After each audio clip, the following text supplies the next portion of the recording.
स्वस्त धान्य दुकानदारांना ई पास मशीन शिवाय रेशन कार्ड धारकांना धान्य देता येत नाही। मागील 1.5 महिन्यांपासून सर्व्हर डाऊन राहत असल्यामुळे ई पास मशीन काम करीत नाही। त्यामुळे रेशन कार्ड धारक आणि दुकानदारांमध्ये अनेकदा बाचाबाची झाल्याच्या घटना घडल्या। यामुळे त्रस्त झालेल्या स्वस्त धान्य दुकानदारांनी ई पास मशीन तहसील कार्यालयाला परत दिल्या। सर्व्हर डाऊन राहत असल्यामुळे ई पास मशीन मागील 1.5 महिन्यापासून कार्यरत नाही। त्यामुळे धान्य वाटप करताना दुकानदारांना अनेक अडचणी निर्माण होत असते।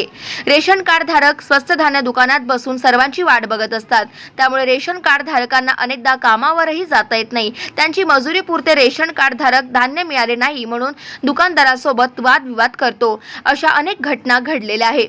सर्व्हर डाऊनमुळे जुलै महिन्याचे रेशन अनेक ग्राहकांना मिळाले नाही। सध्या पावसाळ्याचे दिवस आहे, दुकानात धान्य शिल्लक आहे, दुकानात जागा नाही तरी गोदाम व्यवस्थापक धान्य टाकायला घाई करते। या सगळ्या बाबीला कंटाळून ई पास मशीन स्वस्त धान्य दुकानदारांनी तहसील कार्यालयात जमा केल्या। यावेळी तालुक्यातील बहुतांश स्वस्त धान्य दुकानदार उपस्थित होते। शिष्टमंडळाने निवेदन तहसीलदार योगेश कोटकर यांना दिले। 1.5 महिन्यापासून शासनाचं सर्व्हर डाऊन आहे। कार्ड धारकांना धान्य आम्ही देऊ शकलो नाही। 2-2 तास त्यांचे धान्य वाटप होत नाही। कधी कधी 2-2 दिवस धान्य वाटप मशीन बंद राहते। त्यामुळे कार्ड धारकामध्ये आमच्यामध्ये वाद झालेले आहे। शासनाला वेळोवेळी आतापर्यंत आम्ही आमच्या महाराष्ट्र संघटनेने प्रधान सचिवाला निवेदन देऊन याच्याबद्दल दुरुस्त करण्यास सांगितलं, पण ते सरकार अजून लक्ष द्यायला तयार नाही।